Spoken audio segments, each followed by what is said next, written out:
Hello, class. Welcome back to Algebra 1B Bootcamp. Today we're going to talk about finding graphical solutions. A solution goes by a lot of different terms, but a solution can be considered to be an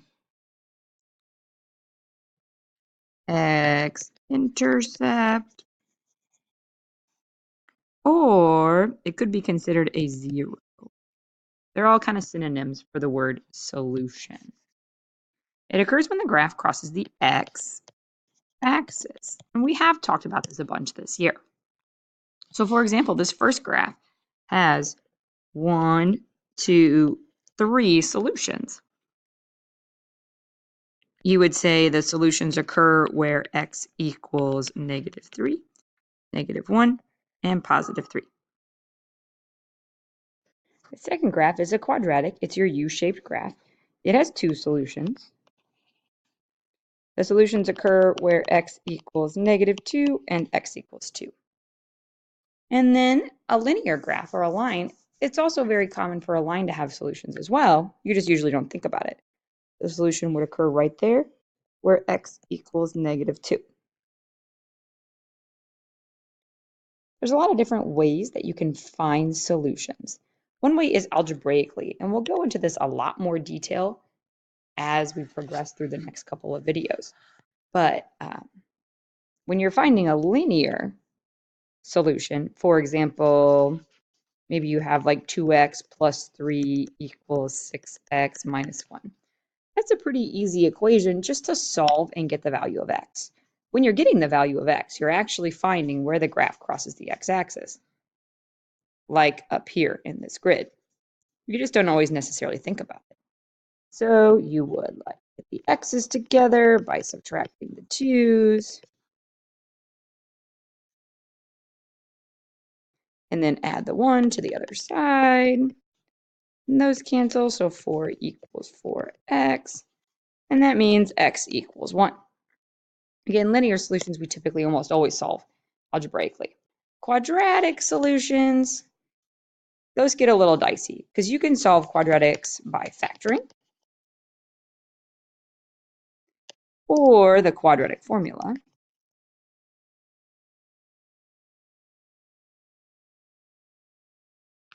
Remember, x equals opposite of b plus or minus the square root of b squared minus 4ac all over 2 times a. You could also solve it by square rooting.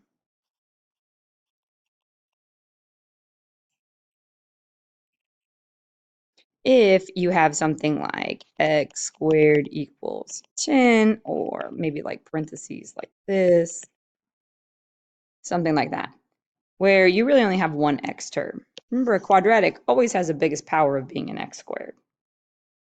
Anything else?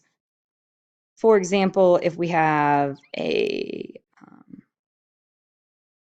exponential, so maybe like y equals 2x plus 7, that's something where I would almost just advise you to put in your graphing calculator because you don't really know the means to solve that. The same thing if it was like a bigger polynomial, like a cubic, like x cubed plus 2x plus 7x or something like that. That would be something that I would put into my graphing calculator to try to solve.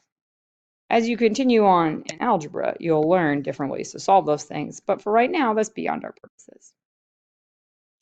Again, we'll get into solving quadratics a little bit more later, but right now, we really just want to focus on the graphing calculator, because if you're ever feeling stuck, you can always use the graphing calculator to help you find the answers. So I'm kind of covering up my equation, so I'll write it off to the side over here. So I'm going to use the equation 2x squared minus 4x equals 10. And I want to find the solutions of this equation. So I'm going to pop up my graphing calculator and pull up my y equals. Now, the important thing to think about is before you even put anything into the y equals, your equation has to be set equal to 0. That's key. So looking at this equation here, it's not equal to 0. I have to subtract 10 from both sides. And remember, it doesn't matter what's here, you just need all of your terms, everything has to be on one side of the equation. So then you can punch it in your calculator. 2, and remember your x button is right here, x squared minus 4x minus 10. This equals 0 can then be considered your y. And then you're going to hit graph. And we have our U-shaped graph. We don't see the vertex, but we don't really need the vertex right now. All we care about are the solutions. And the solutions are going to be right about there and right about there. But it's kind of hard to tell what they are. If it's a multiple choice question, you can kind of guess. So if we're looking at our graph here,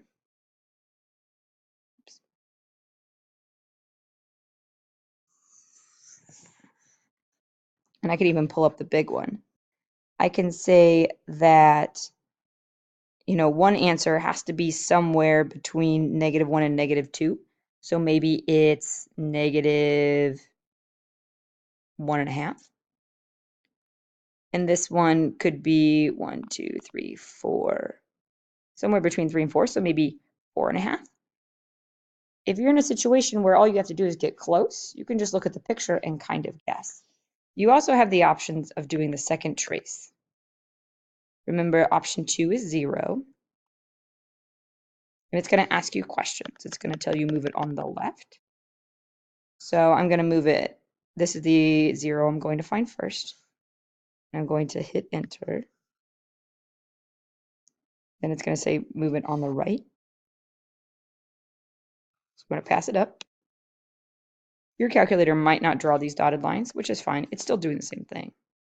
Then you guess, so that means you get it close. You hit enter. And I was pretty close with my guess. -1.449 would be my 0. And then to repeat the process, I would do it next time focusing on this one. So I'm going to get on the left. This time I'm kind of underneath it almost.